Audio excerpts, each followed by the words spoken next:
Please welcome Erin.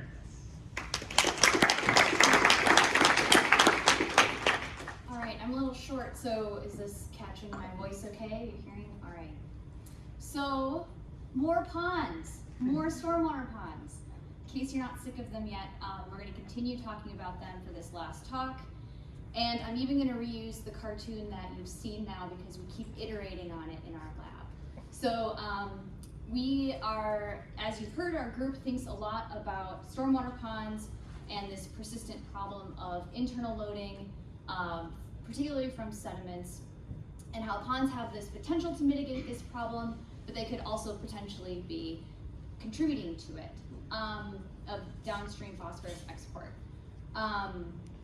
So one of the things that we focused on, of course, is dissolved oxygen, stratification and mixing, and how that influences internal loading of phosphorus, and how dissolved oxygen is really important, as we've seen. But I'm going to be thinking about a slightly different process that's related to how incredibly organic rich these sites are, again, as you've heard in the previous talks. So these have a really high amount of internal production. They're growing a lot of duckweed and algae and macrophytes. There's also a lot of that tree canopy cover contributing leaf litter, and then there's inputs from the broader drainage network. And all of that material ends up in the sediments where it can be acted on by the microbial community. So this decomposition process is one that can release phosphorus back into the water column in a way that's a little bit different than we tend to think about, for example, with redox-sensitive phosphorus, which tends to be the focus of a lot of internal phosphorus management. So importantly, this is a biotic process, which means that it might be under slightly different controls than the things that would affect, for example, the release of redox-sensitive phosphorus. So we wanted to investigate this process a little bit further and understand what factors influence it in these stormwater ponds. So the first would be temperature. We know microbial activity is sensitive to temperature, at least to a point. If you increase the microbial activity, you can have more decomposition of this organic matter and more related release of phosphorus. So we wanted to understand this temperature component. And this is particularly important in stormwater ponds because cities are warming, and that also means that their waters are warming. The water that's coming off of their surfaces is often warmed in the process of running off, for example, like the warmed impervious surfaces. So while we tend to think of warming as a surface water problem, we do see indications of warming throughout the water column depth. These are really shallow sites, and so we can see pretty large increases in temperature.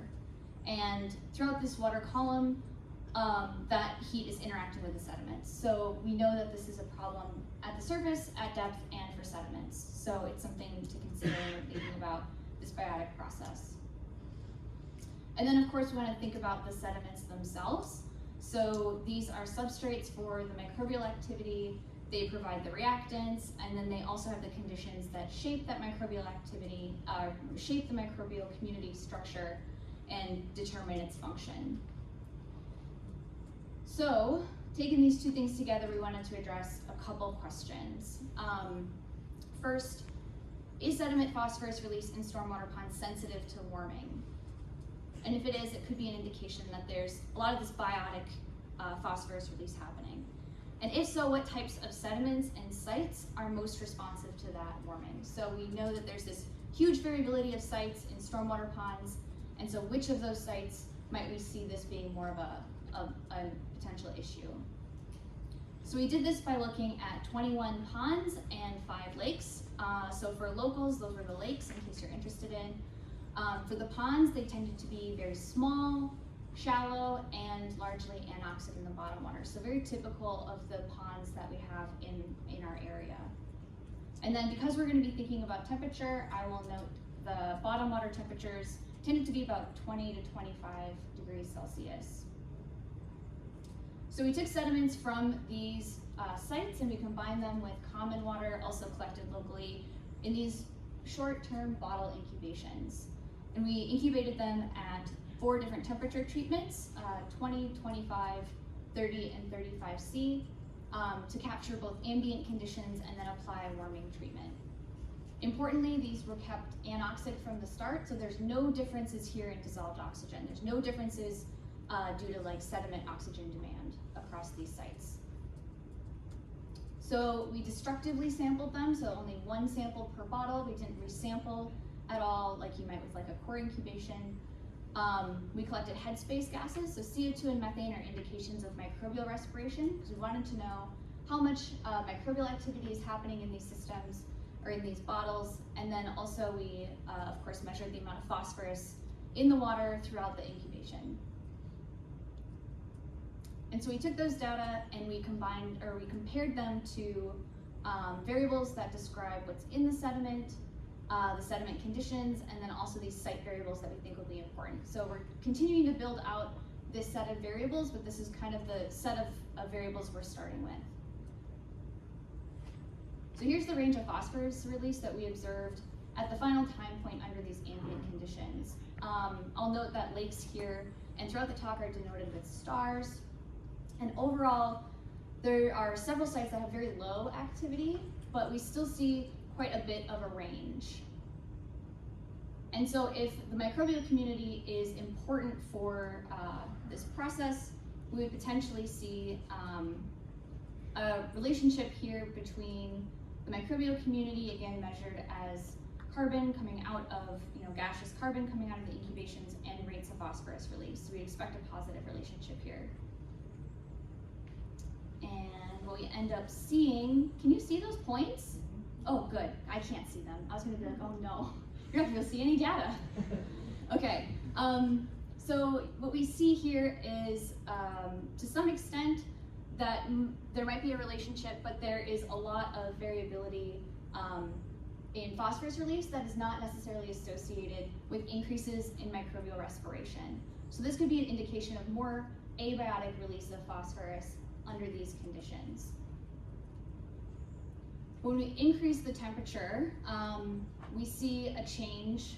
You'll notice the axis changed here, so we have a lot more both microbial respiration happening and a lot more phosphorus release.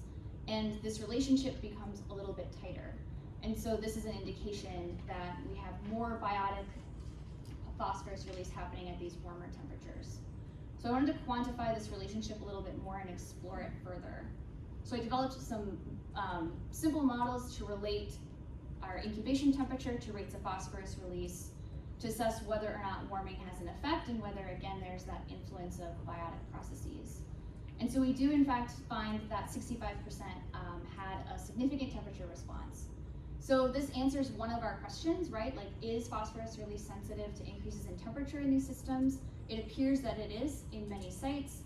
But again, there's a lot of variability here. So some of these relationships, some of the slopes of these lines are quite flat or insignificant, and others are quite steep.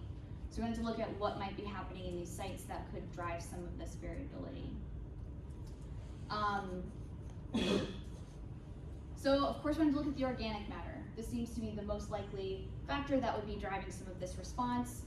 We would expect to see here increases in response to temperature.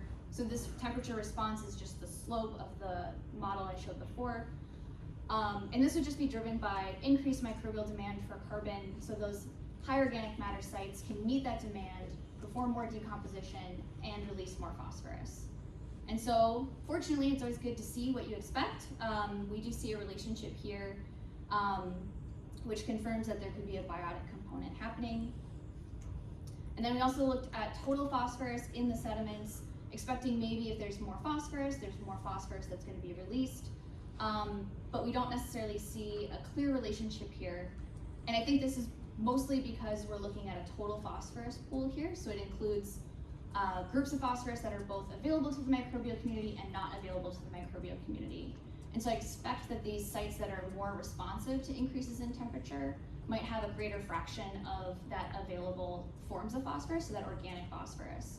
So I'm looking forward to digging into this a lot more by looking at these different fractions of phosphorus. So that's one of the things that's upcoming. So I'll note that there's no relationship between many of the other factors we assessed. So really it's the organic matter that seems to be driving this relationship to temperature. So this is my cue to take a drink of water.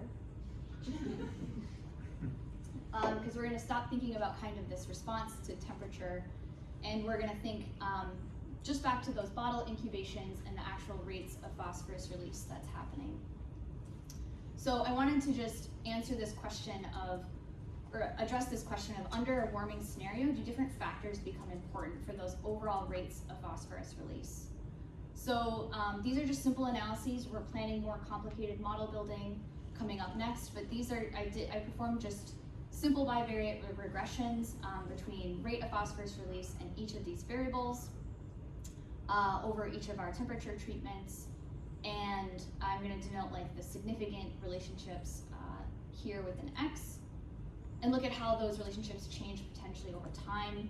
So not surprisingly, as we increase temperature, organic matter becomes a more important in terms of its relationship with rates of phosphorus release. So these aren't directly comparing these to each other. Again, we would need a more complex model to decide which is more important when, but it's interesting that organic matter becomes important. It's also interesting that there are factors that remain. They don't seem to change with their relationship with phosphorus release as under a warming treatment, and I suspect that could be because these are important more for abiotic release of phosphorus. And so that confirms what we've seen before, where sediment total phosphorus and anoxic factor, which Ben talked about, which is kind of a measurement of how much oxygen the sediments are exposed to. Both of those things can influence phosphorus, rates of phosphorus release, regardless of temperature. And then finally, there are no relationships across these site characteristics, which is a little bit surprising, but these sites are so variable, it can be hard to capture like really clean gradients across some of these variables. But overall, I'll note that if, like, we know that here that organic matter is really important, and we've seen in our broader data set that higher organic matter is often linked to older, deeper, and larger systems. So that leaves us with this conclusion that is kind of expected, which is during periods of warming, so as these ponds experience increased temperatures throughout the year, phosphorus loss from the sediments can respond to that warming, particularly and especially in these high organic matter sites. And so we're looking forward to additional analyses to build out these relationships, understand more of the interaction effects. But from a management perspective, one of the things we can consider is mitigating warming in cities and in stormwater. So many of you might already be thinking about that, ways to have more water infiltration, for example.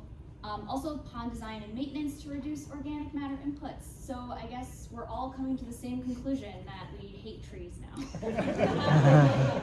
So, yeah. So I can't pass up the opportunity to just thank all of the awesome people and funding sources that make this work possible.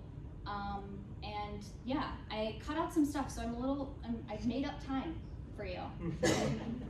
So I'm happy to take questions, and I also invite any lingering questions for anybody else in the session as well. So,